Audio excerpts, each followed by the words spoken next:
नमस्कार दोस्तों, मैं सुभाष प्रसाद आप सबों के बीच दोबारा उपस्थित हुआ हूँ।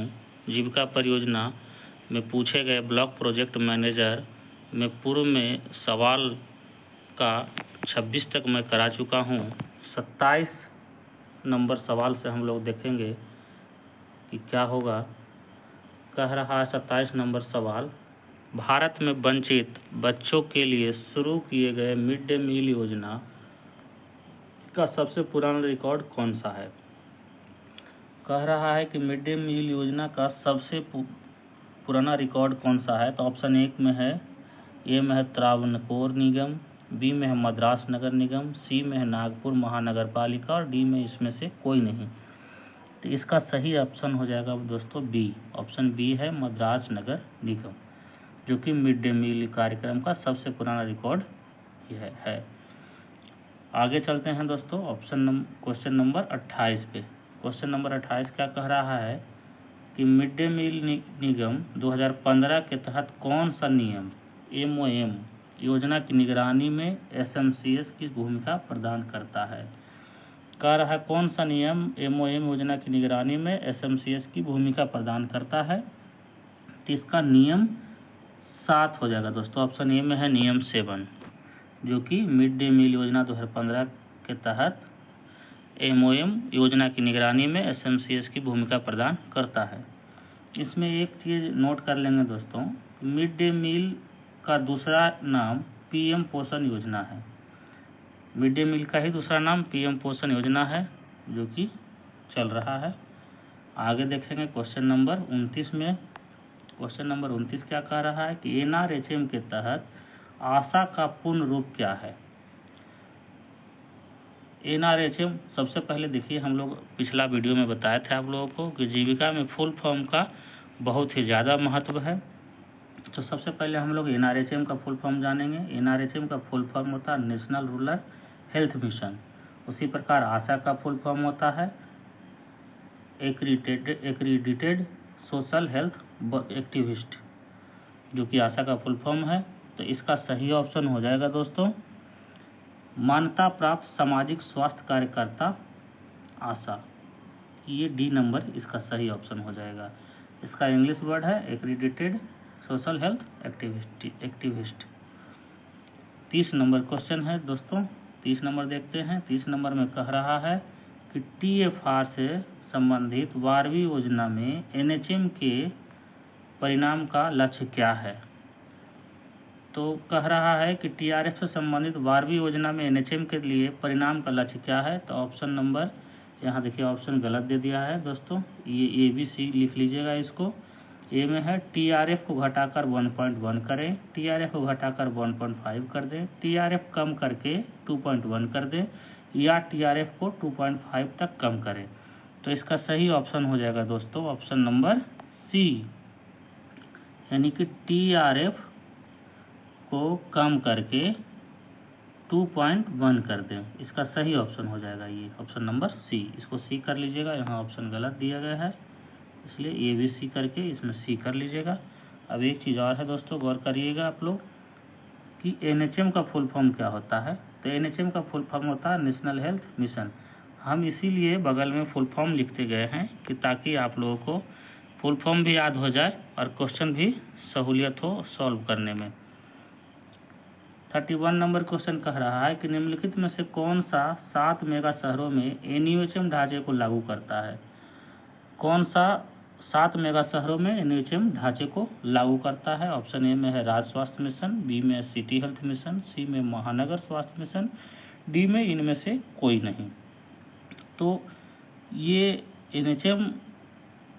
NUHM का ढांचा जो लागू करता है 7 मेगा शहरों में से, इस ऑप्शन में दोस्तों कोई नहीं है, इनमें से कोई नहीं होगा इसका ऑप्शन। अब हम लोग देख लेते हैं कि NUHM का फुल फॉर्म क्या होता है। NUHM का फुल फॉर्म होता है नेशनल अर्बन हेल्थ मिशन, जो कि एक बहुत ही इम्पोर्टेंट है, इसको याद रखिएगा और नोट, अगर कॉपी पेन है तो नोट भी कर लीजिएगा। आगे चलते हैं 32 नंबर क्वेश्चन पे। 32 नंबर क्वेश्चन कह रहा है कि NHM के तहत RBSK का सही विस्तार कौन सा है। अब ऑप्शन नंबर ए में है राष्ट्रीय बाल सुविधा कार्यक्रम, बी में है राष्ट्रीय बाल शिक्षा कार्यक्रम, सी में है राष्ट्रीय बाल स्वास्थ्य कार्यक्रम और डी में इनमें से कोई नहीं। तो इसमें से ऑप्शन सही क्या हो जाएगा? RBSK का फुल फॉर्म यहाँ देख लीजिए, हम लिख दिए हैं कि राष्ट्रीय बाल स्वास्थ्य कार्यक्रम, जो कि आपका राष्ट्रीय बाल स्वास्थ्य कार्यक्रम सी नंबर में लिखा हुआ है और ये सही भी हो जाएगा, सी नंबर। तो देखिए फुल फॉर्म से आ गया सवाल। इसी तरह से बहुत सारे फुल फॉर्म से सवाल आते रहते हैं, तो ये सब नोट एकदम करते रहिएगा, ये बहुत ज़रूरी है आप लोगों के लिए। 33 नंबर क्वेश्चन कह रहा है कि राष्ट्रीय ग्रामीण पेयजल कार्यक्रम के तहत 2022 तक देश के प्रत्येक ग्रामीण व्यक्ति के लिए पानी की मात्रा कितनी होगी? ये क्वेश्चन उस समय करंट अफेयर था, अभी हमारे लोग का पुराना हो गया है, लेकिन फिर भी इसको हम सॉल्व कर दिए जाते हैं। इसका सही आंसर हो जाएगा दोस्तों 70 DLP। उस समय का सही ऑप्शन 70 DLP था। अब आगे आते हैं 34 नंबर क्वेश्चन। 34 नंबर क्वेश्चन कह रहा है कि NRLM कैपेसिटी बिल्डिंग हैंडबुक में संक्षिप्त CA निम्न में से किसका उल्लेख करेगा? कह रहा है 34 नंबर क्वेश्चन कि NRLM कैपेसिटी बिल्डिंग हैंडबुक में संक्षिप्त CA निम्न में से किसका उल्लेख करेगा? तो इसका ऑप्शन सही हो जाएगा दोस्तों, ऑप्शन नंबर डी, सामुदायिक कार्यकर्ता का। ये अब देख लीजिए दोस्तों, इधर NRLM का फुल फॉर्म क्या होता है? National rural livelihoods mission. ये फुल फॉर्म आप लोग अगर हो सके तो लिखते जाइएगा और इसको याद करने का प्रयास कीजिएगा।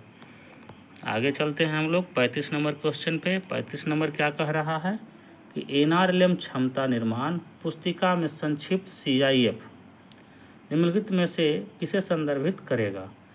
तो जो जीविका में जो लोग हैं वो CIF के बारे में जानते हैं कि CIF क्या होता है और CIF का फुल फॉर्म भी क्या होता है।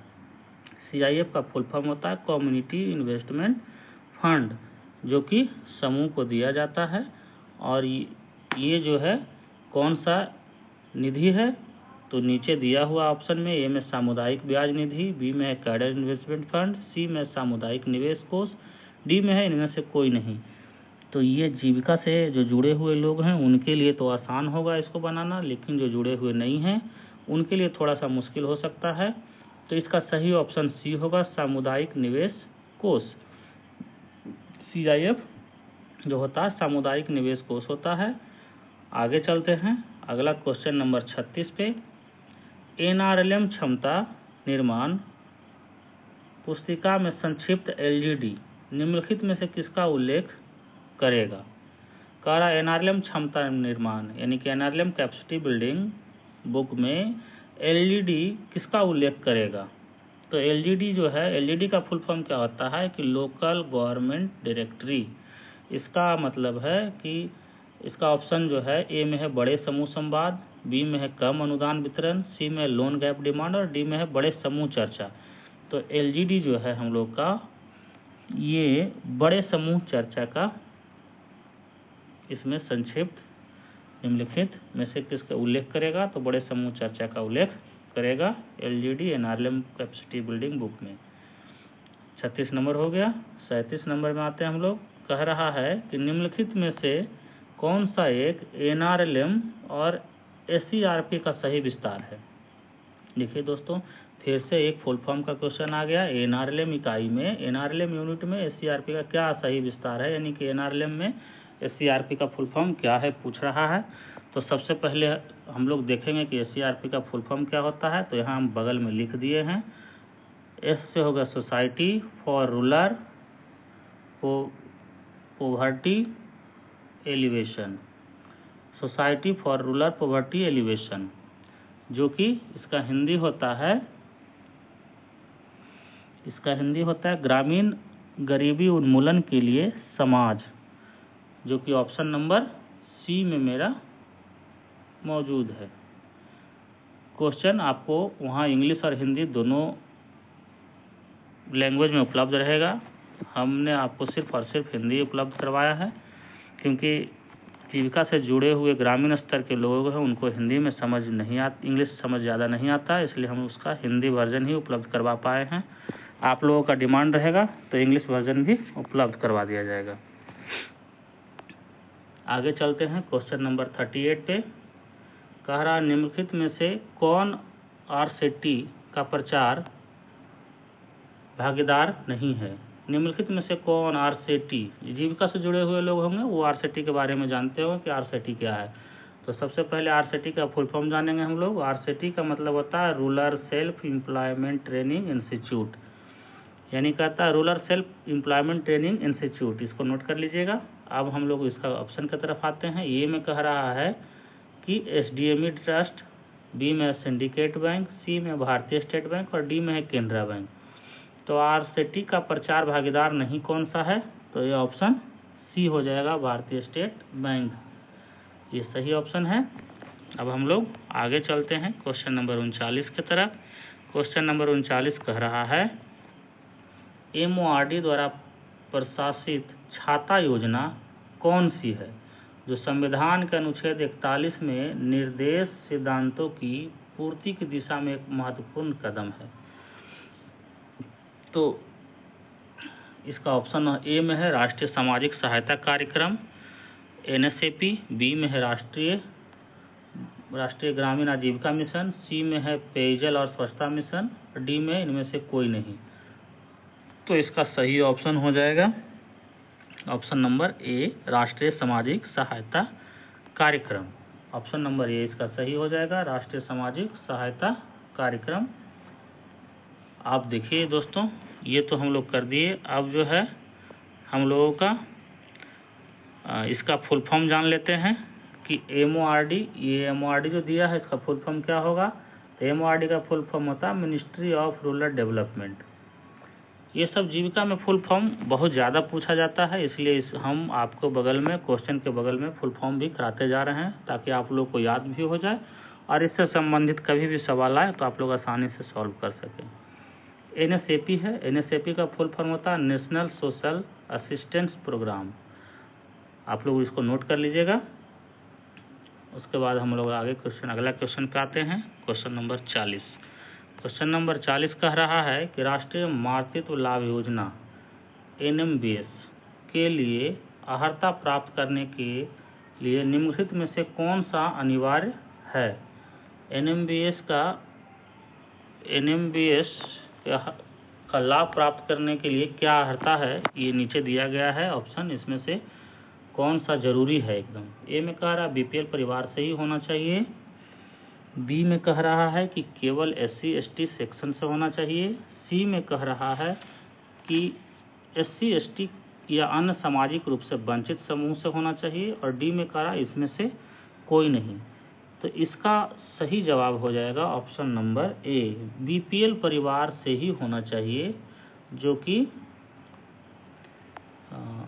कि राष्ट्रीय मातृत्व लाभ योजना एनएमबीएस का अर्हता प्राप्त करने के लिए पात्र हो, यानी वो जो है बीपीएल परिवार से होना आवश्यक है। अब हम लोग देख लेंगे दोस्तों एनएमबीएस का फुल फॉर्म।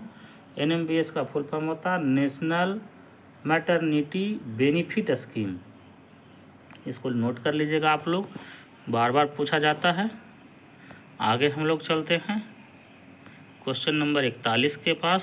41 कह रहा है पीएमजीएसवाई, प्रधानमंत्री ग्रामीण सड़क योजना। पीएमजीएसवाई के तहत देशम, धनी, टोल्स, माजरा, हेलमेट आदि शब्द आमतौर पर निम्नलिखित में से किसका वर्णन करने के लिए शब्दावली का उपयोग किया जाता है। ऑप्शन ए में दिया है बांस, बी में दिया है निवास, सी में दिया है गांव, डी में इनमें से कोई नहीं।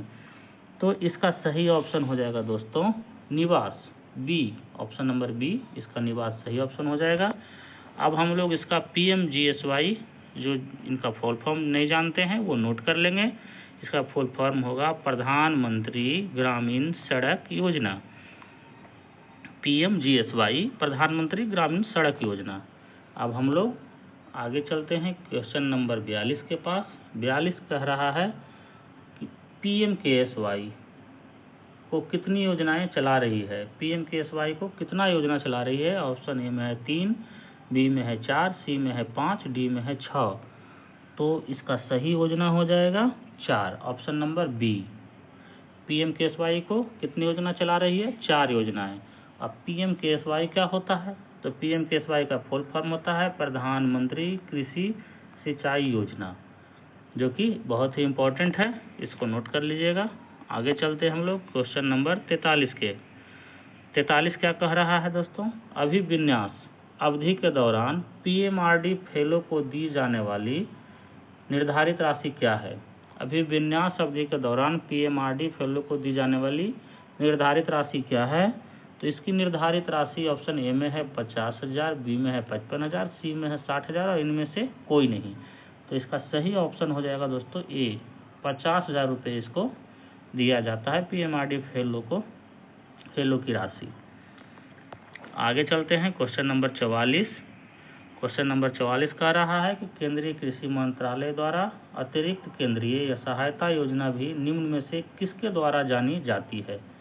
केंद्रीय कृषि मंत्रालय द्वारा अतिरिक्त केंद्रीय सहायता योजना भी निम्न में से किसके द्वारा जानी जाती है?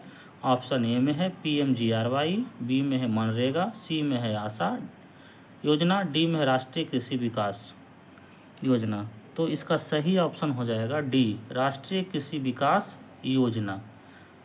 यानी कि केंद्रीय कृषि मंत्रालय के अंतरिक्त केंद्रीय सहायता योजना से किसको जाना जाता है? तो राष्ट्रीय कृषि विकास योजना को। आगे चलते हैं क्वेश्चन नंबर 45 में है आरटीआई अधिनियम। आरटीआई अधिनियम पूरे भारत में फैला हुआ है। इस कथन में से कौन सा सही है? पूरी तरह से सच है, ऑप्शन ए में लिखा है, बी में लिखा है जम्मू और कश्मीर राज्य पर लागू नहीं होता है, सी में लिखा है केंद्र शासित प्रदेशों पर लागू नहीं होता है, डी में इसमें से कोई नहीं। क्वेश्चन कह रहा है कि आरटीआई अधिनियम पूरे भारत में फैला हुआ है, ये बात सही है, लेकिन इसका एक्सेप्शन है दोस्तों, जो कि जम्मू का और कश्मीर राज्य पर ये लागू नहीं होता है आरटीआई। इसको आप लोग याद रखिएगा, ये बहुत इम्पोर्टेंट है। आगे चलते हैं क्वेश्चन नंबर 46। क्वेश्चन नंबर 46 क्या कह रहा है? कह रहा 3 साल की अवधि में एसपीएमआरएम के तहत कितने रूरबन क्लस्टर बनाए जाने हैं? 3 साल की अवधि में एसपीएमआरएम के तहत कितने रूरबन क्लस्टर बनाए जाने हैं? ऑप्शन ए में है 100, बी में है 200, सी में है 300, डी में है 400। तो इसका सही ऑप्शन हो जाएगा दोस्तों ऑप्शन सी, 300। आप देखिए, इसमें आप लोग कह रहे होंगे कि गलत टाइप हो गया, रूबन लिखा गया है। नहीं, ये रूबन सही लिखा गया है। अब ये एसपीएमआरएम है क्या, इसको समझिए। हम लोग समझते हैं एक बार शॉर्ट फॉर्म में। एसपीआरएम का शॉर्ट फुल फॉर्म होता है श्यामा प्रसाद मुखर्जी रूरबन मिशन। ये श्यामा प्रसाद मुखर्जी का सपना है ये मिशन। ये वो मिशन है जो कि ग्रामीण एरिया के क्षेत्र को क्लस्टर के रूप में चयनित किया जाता है और उसको शहरी सुविधाओं के जैसा मूलभूत सुविधा उपलब्ध करवाने का ही ये योजना था, श्यामा प्रसाद मुखर्जी रूरबन मिशन। आगे चलते हैं दोस्तों, आगे हम लोग मिशन पढ़ेंगे। हम लोग को बहुत सारा पढ़ना है। आगे हम लोग चैप्टर वाइज प्रोजेक्ट, बिहार सरकार की महत्वाकांक्षी योजना, केंद्र सरकार की महत्वाकांक्षी योजना के बारे में जब पढ़ेंगे तो ये सब डिस्कस करेंगे topic by topic. Question number 47 क्या कह रहा है? एसबीएम के तहत जागरूकता फैलाने, प्रचार करने और परिवार समुदायों, स्कूलों और आंगनबाड़ियों के भीतर सर्वोत्तम स्वच्छता और स्वच्छता प्रथाओं को अपनाने के लिए जिम्मेदार कार्य को क्या कहा जाता है? ऑप्शन ए में है स्वच्छता डोट, बी में स्वच्छता मित्र, सी में है स्वच्छता प्रेरक, डी में इसमें से कोई नहीं। तो इसका सही ऑप्शन हो जाएगा दोस्तों सी, स्वच्छता प्रेरक उसको हम लोग कहते हैं। अब ये एसबीएम का फुल फॉर्म क्या हो जाएगा दोस्तों? स्वच्छ भारत मिशन एसबीएम का फुल फॉर्म है। ये हम जहाँ भी हमको लगा कि इसका फुल फॉर्म लिख देना चाहिए, हमने अपने पेन से बगल में लिख दिया है, आप लोग उसको नोट कर लीजिएगा। आगे चलते हैं क्वेश्चन नंबर 48 के तरफ।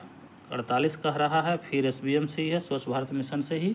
एसबीएम के तहत एमओएचएफडब्ल्यू और एमडीडब्ल्यूएस द्वारा निम्नलिखित में से कौन सी एक संयुक्त पहल है? एमओएचएफडब्ल्यू और एमडीडब्ल्यूएस द्वारा निम्नलिखित में से कौन सी एक ज्वाइंट पहल है? क्वेश्चन ऑप्शन ए कह रहा है स्वच्छ भारत मिशन, बी कह रहा है स्वच्छ सेवा ग्राम साधना, सी है स्वच्छ स्वास्थ्य सेवा, डी है स्वच्छ भारत सर्वत्र। अब इसका सही ऑप्शन हो जाएगा दोस्तों, इसका सही ऑप्शन हो जाएगा स्वच्छ भारत सर्वत्र, ऑप्शन नंबर डी, ये इसका सही ऑप्शन है। अब इस क्वेश्चन में से हम लोग को दो फुल फॉर्म देखने को मिलेगा। MOSFW का क्या मतलब होता है, तो ministry of health and family welfare, ये नोट कर लीजिएगा। MDWS का फुल फॉर्म क्या होता है, ministry of drinking water and sanitization. ये बहुत ही, जितना हम फुल फॉर्म इसमें लिखे हैं सारा इम्पोर्टेंट है दोस्तों, और ये पिछला परीक्षा ब्लॉक प्रोजेक्ट मैनेजर का है, उसमें ये सब क्वेश्चन आया हुआ है। अब क्वेश्चन नंबर 49 की तरफ चलते हैं। क्वेश्चन नंबर 49 क्या कह रहा है कि आम आदमी बीमा योजना निम्नलिखित में से किस तारीख को लागू हुई। कह रहा है कि आम आदमी बीमा योजना किस तारीख को लागू हुई, 2 अक्टूबर 2007, 15 अगस्त 2007, 26 अगस्त 2007 या इसमें से कोई नहीं। तो इसका सही ऑप्शन हो जाएगा 2 अक्टूबर 2007, यानी कि गांधी जयंती के दिन आम आदमी बीमा योजना लागू हुआ था। अब क्वेश्चन नंबर 50 है दोस्तों, जो लास्ट क्वेश्चन है हम लोग का। पहले क्वेश्चन 50 क्वेश्चन का ही BPM का एग्जाम होता था। 50 नंबर क्वेश्चन देखेंगे क्या है। कह रहा है कि बच्चों के निःशुल्क और अनिवार्य शिक्षा का अधिकार अधिनियम 2009 भारत के संविधान के किस अनुच्छेद में समाहित है। कह रहा है कि बच्चों के निःशुल्क और अनिवार्य शिक्षा का अधिकार अधिनियम 2009 भारत के संविधान के किस अनुच्छेद में समाहित है। तो ये इसका सही ऑप्शन हो जाएगा दोस्तों, ऑप्शन नंबर ए, अनुच्छेद 21A। अनुच्छेद 21A जो है क्या कहता है कि 6 से 14 वर्ष तक की आयु के बच्चों को मुफ्त और अनिवार्य शिक्षा प्रदान करने का मौलिक अधिकार लागू करता है, अनुच्छेद 21A। तो ये हम लोग का आज का टॉपिक जो ब्लॉक प्रोजेक्ट मैनेजर का पूछा गया था वो आज समाप्त होता है दोस्तों। यह परीक्षा 24 फरवरी 2017 का मेमोरी बेस्ड था। आप लोगों को कैसा लगा, सही लगा होगा तो लाइक, कमेंट और सब्सक्राइब कर दीजिएगा दोस्तों, क्योंकि आप ही लोग के बदौलत हम आगे फिर से दोबारा इसी तरह का वीडियो लेके आएंगे। कम्युनिटी कोऑर्डिनेटर का लेके आएंगे, एरिया कोऑर्डिनेटर का लेके आएंगे, और बहुत सारे जो भी परीक्षाएं हैं जो कि पहले हुई है सारे का क्वेश्चन हम बारी बारी से पर डे वाइज लेके आएंगे। आप लोग लाइक करेंगे दोस्तों। धन्यवाद, नमस्कार, जय हिंद।